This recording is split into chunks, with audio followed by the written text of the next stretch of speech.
O verde da mata nativa dá espaço aqui ao desmatamento.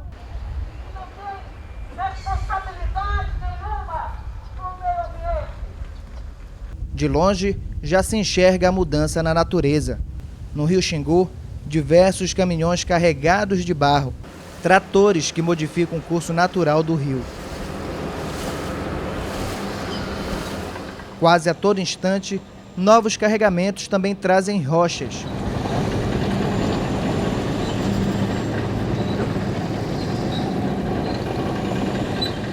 O silêncio cortado pelo som de máquinas pesadas.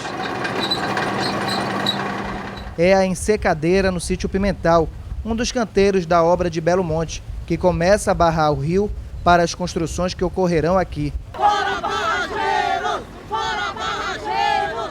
Um grupo de manifestantes ocupou o local em protesto contra a construção. Os trabalhadores foram impedidos de continuar o serviço. Com duas enormes faixas, os manifestantes gritaram palavras de ordem. A máquina, que ainda estava em operação, também parou.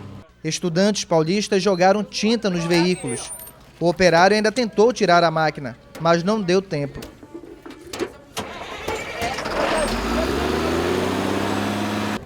A maioria recebeu a tinta vermelha, assim como os banheiros. Uma cruz simbolizou a morte do rio. O manifesto foi pacífico e quis deixar a mensagem de quem não concorda com o rio barrado e poluído em prol de energia.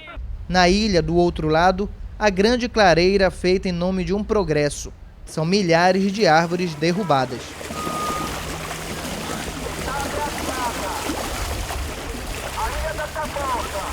Toda esta área faz parte da chamada Ilha da Taboca. Quem autorizou esse desmatamento foi o próprio IBAMA. Do outro lado está a primeira ensecadeira do rio Xingu, feita de aterro, barro e cascalho. A alguns quilômetros daqui, as aldeias indígenas já começam a sentir o impacto de toda essa transformação ambiental. De acordo com uma carta protocolada pelas lideranças Arara ao Ministério Público Federal, os índios já estariam consumindo essa água, segundo eles, barrenta e cheia de sedimentos. Então o próprio governo não está cumprindo com as condicionantes que ele mesmo disse que faria, 40 condicionantes na licença prévia.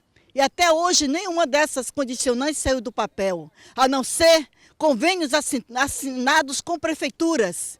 Nada mais do que isso, encheu a cidade de carros e construiu alguma sala, algum prédiozinho aqui e acolá.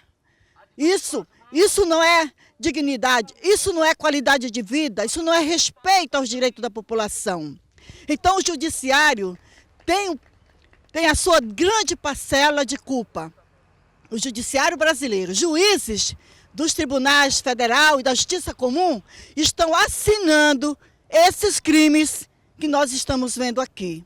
Para quem veio de outro estado, falta mais divulgação da mídia nacional. Deu para perceber que a construção da barragem envolve muito mais do que a gente imaginava, assim, da dinâmica da cidade crescendo muito rápido e como que afeta as populações em volta do rio de um jeito muito mais profundo do que a gente imaginava, assim.